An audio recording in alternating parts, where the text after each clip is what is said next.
വളരെ കുറഞ്ഞ ചേരുവകൾ കൊണ്ട് തയ്യാറാക്കാൻ പറ്റുന്ന ഒരു കിടിലൻ മന്തി റെസിപ്പിയാണെന്ന് ഷെയർ ചെയ്യുന്നത് കേട്ടോ.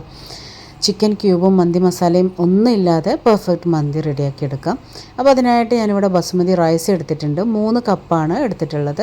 നന്നായിട്ടൊന്ന് വാഷ് ചെയ്തെടുത്തതിന് ശേഷം നമുക്കിതൊന്ന് കുതിരാനായിട്ട് മാറ്റി വെക്കാം.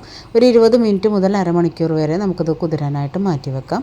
ഇനി ഇതിലേക്ക് വേണ്ടത് ഒരു 3 table spoon sunflower oil, 1.5 table spoon മല്ലിപ്പൊടി, 1 ടേബിൾ സ്പൂൺ കുരുമുളക് പൊടി, ഒരു 3/4 ടേബിൾ സ്പൂണോളം ജീരകം പൊടിച്ചത്, ആവശ്യത്തിന് ഉപ്പ്, വെളുത്തുള്ളി പേസ്റ്റ് 1 ടീസ്പൂൺ. അപ്പോൾ ഇത്രയും കാര്യങ്ങൾ വേണം. ഇനി കളറിന് വേണ്ടിയിട്ട് ഞാനിതിലേക്ക് അല്പം മഞ്ഞളും മുളക് പൊടിയും കൂടെ ലാസ്റ്റ് എടുക്കുന്നുണ്ട് കേട്ടോ.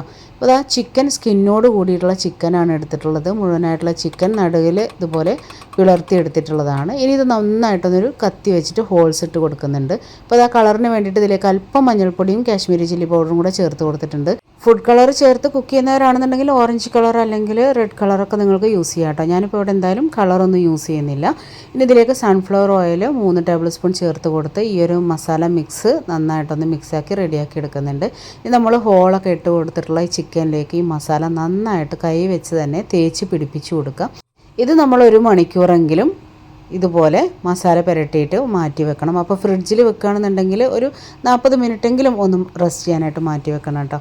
ഇനി അടി കട്ടിയുള്ള ഒരു പാൻ എടുത്ത് അതിനകത്തേക്ക് ഞാനിവിടെ യൂസ് ചെയ്തിട്ടുള്ളത് ഒലിവ് ഓയിലാണ്. നിങ്ങൾക്ക് വേണമെന്നുണ്ടെങ്കിൽ സൺഫ്ലവർ ഓയിൽ യൂസ് ചെയ്യാം. പട്ട, ഗ്രാമ്പു, ഏലക്കായ. അപ്പോൾ ഗ്രാമ്പു, ഏലക്കായ ഒരു 5 എണ്ണം വീതം, പട്ട ഒരു 4 കഷ്ണം എടുത്തിട്ടുണ്ട്. ഇതിലേക്ക് 2 സവാള തിന്നായി അരിഞ്ഞതും, 1 ക്യാപ്സിക്കം, 2 പച്ചമുളക്, 1 ടേബിൾ സ്പൂൺ വെളുത്തുള്ളി പേസ്റ്റ്, ഇത്രയും കാര്യങ്ങൾ ചേർത്ത് നന്നായിട്ടൊന്ന് വഴറ്റിയെടുക്കുന്നുണ്ട്. അതിലേക്ക് ആവശ്യത്തിന് ഉപ്പും കൂടെ ഒന്ന് ചേർത്ത് കൊടുക്കുക കേട്ടോ. അപ്പോൾ നന്നായിട്ടൊന്ന് വഴറ്റി കൊടുക്കാം. ഇനി ഇതിലേക്ക് ഒരു 1.5 ടേബിൾ സ്പൂൺ ഹോൾ മല്ലിയാണ് ചേർത്തിട്ടുള്ളത്. പിന്നെ ഒരു 3/4 ടേബിൾ സ്പൂൺ ചെറിയ ജീരകം, ഒരു 1/2 ടേബിൾ സ്പൂൺ ഹോൾ പെപ്പറും ചേർത്ത് കൊടുത്തിട്ടുണ്ട്. നന്നായിട്ടൊന്ന് മിക്സ് ചെയ്ത് കൊടുത്തതിന് ശേഷം തിളപ്പിച്ച വെള്ളമാണ് ഞാൻ ഇതിലേക്ക് ഒഴിച്ച് കൊടുക്കുന്നത്.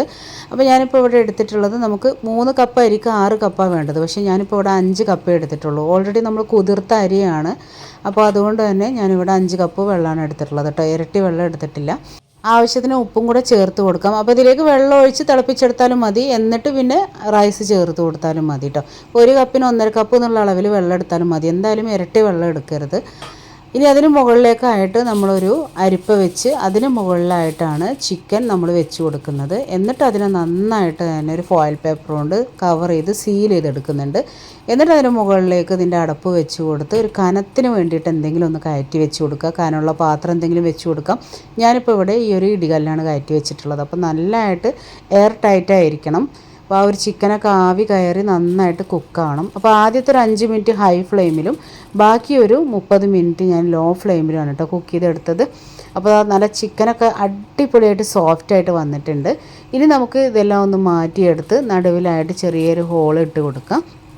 ഇനി നമുക്ക് ഇതൊന്ന് സ്മോക്ക് ചെയ്തെടുക്കാനുണ്ട്. അപ്പോൾ ചിക്കനും കൂടെ ഒരു സ്മോക്കി ഫ്ലേവർ കിട്ടാൻ വേണ്ടിയിട്ട് ചിക്കനെ നമ്മൾ ഈ റൈസിലേക്ക് ഇറക്കി വെച്ച് കൊടുക്കുകയാണ്. ഇനി നമ്മൾ സ്മോക്ക് ചെയ്യാൻ പോവുകയാണ്. അപ്പോൾ ആ ചാർക്കോൾ നന്നായിട്ട് കത്തിച്ചെടുത്ത് അത് അതിനകത്തേക്ക് വെച്ച് കൊടുത്ത് അതിന് മുകളിലേക്കായിട്ട് അല്പം ഓയിൽ ഒഴിച്ച് കൊടുത്ത് പെട്ടെന്ന് തന്നെ അതങ്ങ് മൂടി വെച്ച് കൊടുക്കാം. എന്നിട്ട് അതൊരു 10 മിനിറ്റ് ഇതുപോലെ വെച്ച് കൊടുക്കുക. അപ്പോൾ ആ ഒരു റൈസിലേക്കും ചിക്കനിലേക്കും ഒക്കെ ആ ഒരു സ്മോക്കി ഫ്ലേവർ ഇറങ്ങും കേട്ടോ.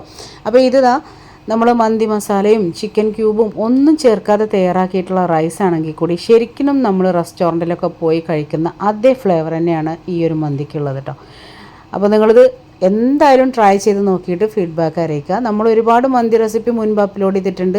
ആ ഒരു മന്തിയൊക്കെ എപ്പോഴും ട്രൈ ചെയ്യുന്നവരുണ്ട് കേട്ടോ. അപ്പോൾ അങ്ങനെയുള്ളവർ ഈ ഒരു മന്തി തീർച്ചയായിട്ടും ഒന്ന് ട്രൈ ചെയ്ത് നോക്കാൻ മറക്കരുത്. താങ്ക്